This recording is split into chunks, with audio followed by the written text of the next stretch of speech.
Hello, Brian. Hello, Briat. Once again, yet another day. I've lost count. I have no idea how many days I've been where, but I'm feeling good. How are you doing? Keeping well, keeping good. Today was a bit cooler than the other days. It's getting, yeah, in the top Oh, yeah. 30s. So What's 38, cooler? 39. What? 38, 39 is cooler. It's no, today's a bit less. It's probably like 34 or 35.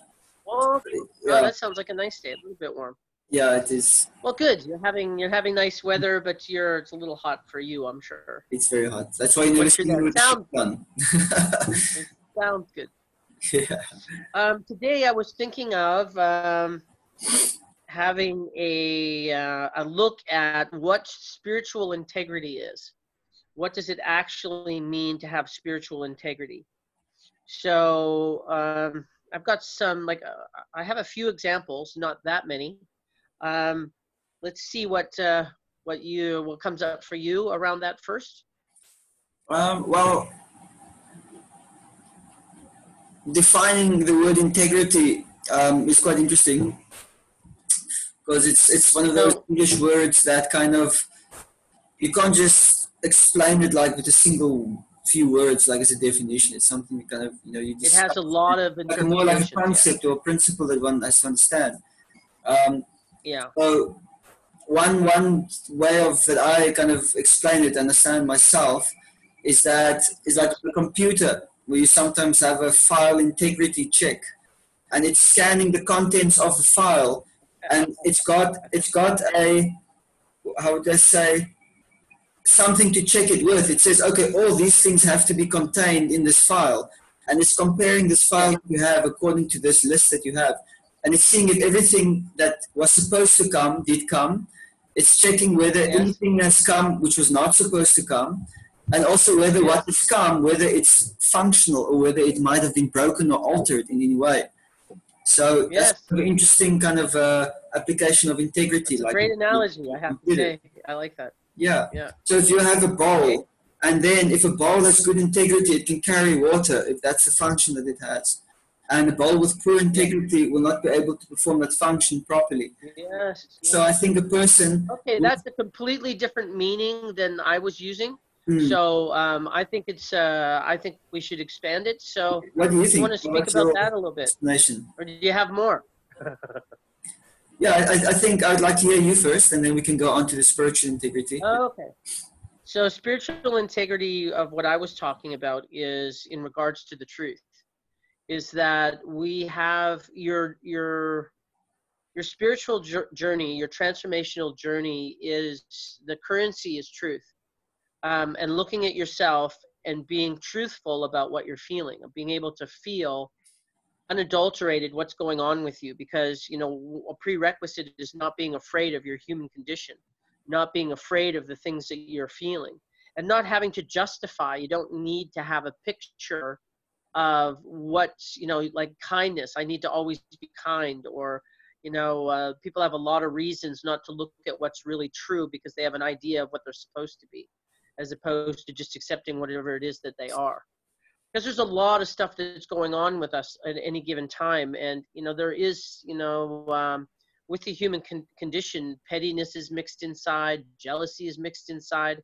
It is happening, and that these are, and having integrity with being able to look at what those things are and see them for what they are. And then if they're not useful, then you can make some choices about when that stuff comes up. What are the values that you're applying in regards to them? The petty things, for example. So that's dealing with the truth of who you are and what you're feeling around the human condition. Not having an idea of what it is. The prerequisites are that you can't have an idea of about what you're supposed to be. You actually allow yourself to be what you are. That's part of that truth. And then being able to look at the emotions, like I'm actually feeling this right now, and not burying it, or not wanting to change it a little bit because it'll be a little bit more palatable to you. It's taking things. Spiritual integrity means not fudging the margins on reality, looking to see what I am, what I'm doing, what I'm feeling, and dealing with the truth of that. And there's nothing, and I think a lot of people are scared about that, and you don't need to be.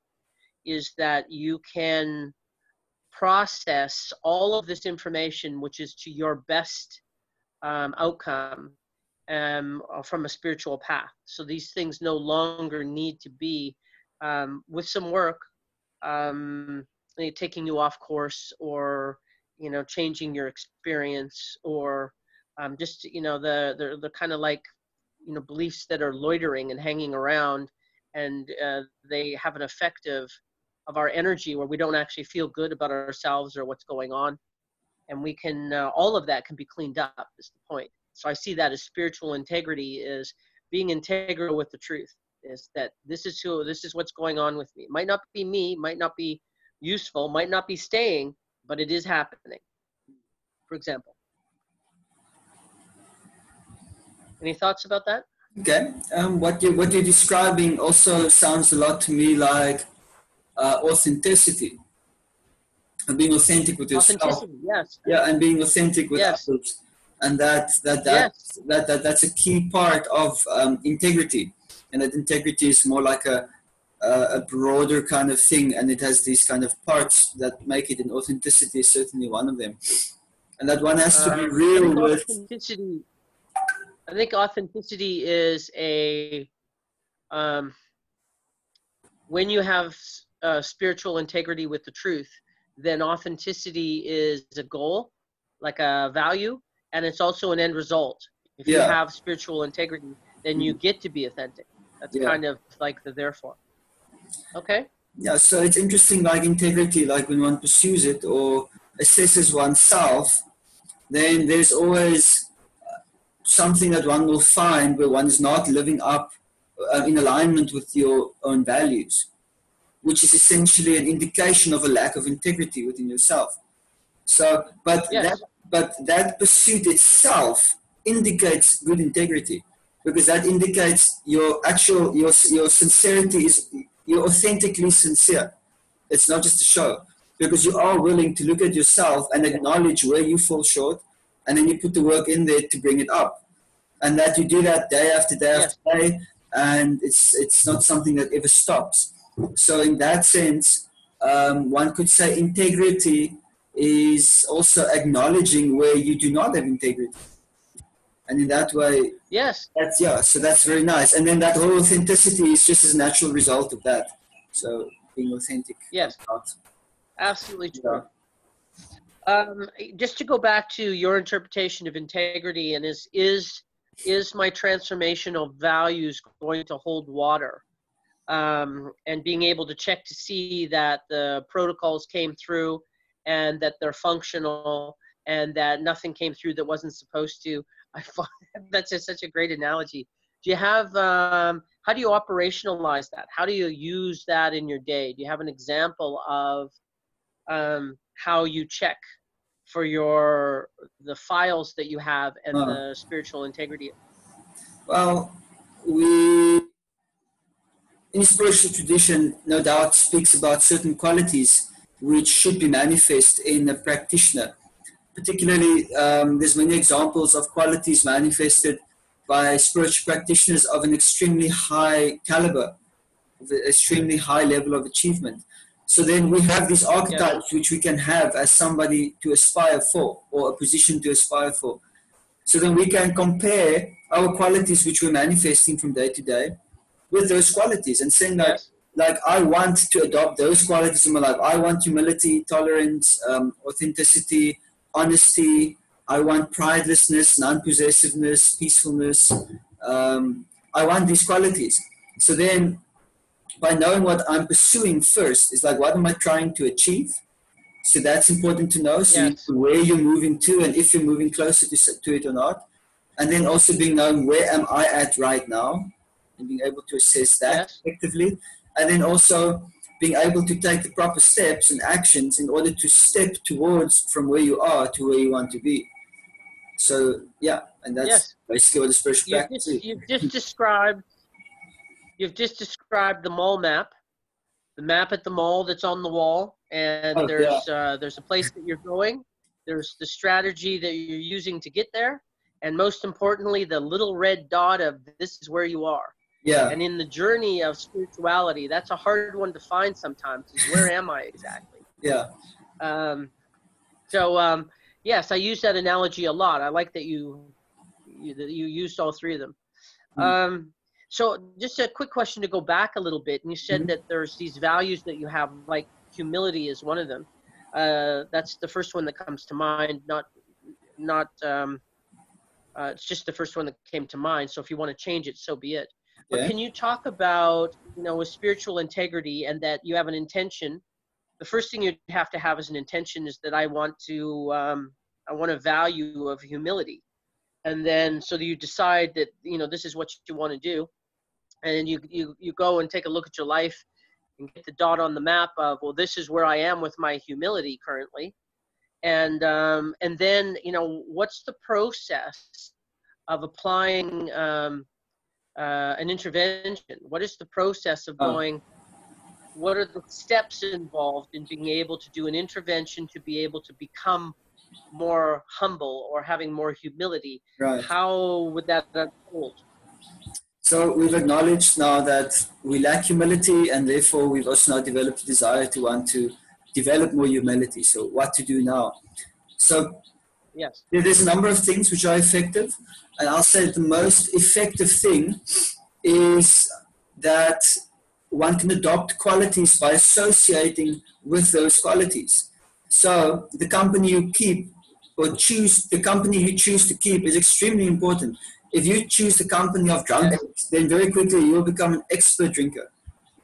You won't have to apply yourself a Yes. lot. If you choose the company of people who are humble, and then naturally that will rub off on you. So that's quite important. Is surrounding yourself with people who have those qualities that you wish to desire, or they also have that sincere desire to want to cultivate those qualities. So that's also there. So good association is important, and also if we hear and read about saintly personalities who possess these qualities of humility that inspire us, and there's so many to pick from all different cultures. So just hear more Yes. about these people who have these qualities, like now we're talking about Quality. humility, to such an exemplary level, and just hearing by them, that inspiration will just add to that fire of wanting to also imbibe that quality of humility in yourself. So that's a very good way to go. It's Sure. like associating with people, and then also hearing about great personalities, saintly people. And then if you also talk about these kind of personalities with other people who also are wanting to cultivate this, that makes for great conversation and very invigorating and enlivening type of company. Yes. Yeah. So I think just those two things It gives alone. you ideas Yeah. and giving Yeah. you ideas of how you can apply it. For me, is when I become aware of the thoughts that aren't humble. When I have a thought that's not humble, and that because now I've sent of intention that I want to be humble, part of finding the red dot of where I am in regards to being humble, then I start looking at, okay, am I being humble in this moment? What did I say? What was the natural thing for me to do? Mm. There's a natural response. There's a natural feeling. And then I can go, okay, so is that this was my natural response, whether I did it or not. I checked to see what it was. And then I went, well, is this very humble? And if it wasn't, then I would say, okay, well, what would be a humble response when somebody does X, like what just happened? What Yeah. would be a humble response? And then I figure out what that is and then do that. And then every time, so I just do that with everything. I just look to see like the most important places where I need to be humble that I'm not. Usually the more conflictual or the more suffering or pain or the shoulds that, people should be different. That's the place I need to apply it and Yes. go, okay, time to be humble. And I identify those and I identify what my value intervention is. And then it's a matter of remembering, I red flag it. So when something comes up, I know that I feel it, that I've red flagged this situation. And then I go looking for what is my humble response. So that's how I did it, was remembering in the moment of what values I wanted to apply. I didn't know any other way around it. That's how I changed any of my behaviors, was doing that. And being around people, like I wasn't as lucky as you were to be I was around really good people, but I wasn't in a community that everybody, you know, where I'd spent a fair amount of time in a community and lived there, where everybody was more or less operating or trying to operate from the same values. That's really a step up, I think, from than what I was able to do. Yeah, it is. And also another thing about Does that bring up anything for you? some qualities like humility is that humility it's a state of consciousness. It's not something that you do, so to speak. It's something that will naturally manifest if it is something, if it's quality that you have, and if you, it's not something you can mechanically like attain, you know. Oh, I did. Oh, I did. Yeah. But it wasn't mechanical in the sense that it wasn't feeling based and it wasn't the value. I didn't do it by osmosis. Yeah. What I mean to say is like reflection. These things are certainly great, but that's just a method that's used. But there's actually something going on much deeper than that. But these are just certain tools that can be employed, and they are effective. Yes. And I'm just stating that it's because people can fake humility, and people might even be fooled by it, and they are. Oh yeah. And then but it all comes out in the wash. Different. It all comes out in the wash. Yeah. Absolutely. Right. Faking, we want to anything around spirituality. Huh? We'd like to adopt or imbibe authentic humility, the real deal. And that's not easy. Yeah, humility or any spiritual practice, if you think that people have an idea of what that looks like and then they try and be that story or that idea, or this is how somebody would perceive me as being humble if I did this. Yeah. No, I don't mean that. Yeah. Okay. So we have 15 minutes now, so there's about 5-8 minutes left. Yeah, well, I guess just a last thought is in regards to holding spiritual integrity, like a bull holds water. Would there be any final thoughts that you'd like to share about spiritual integrity?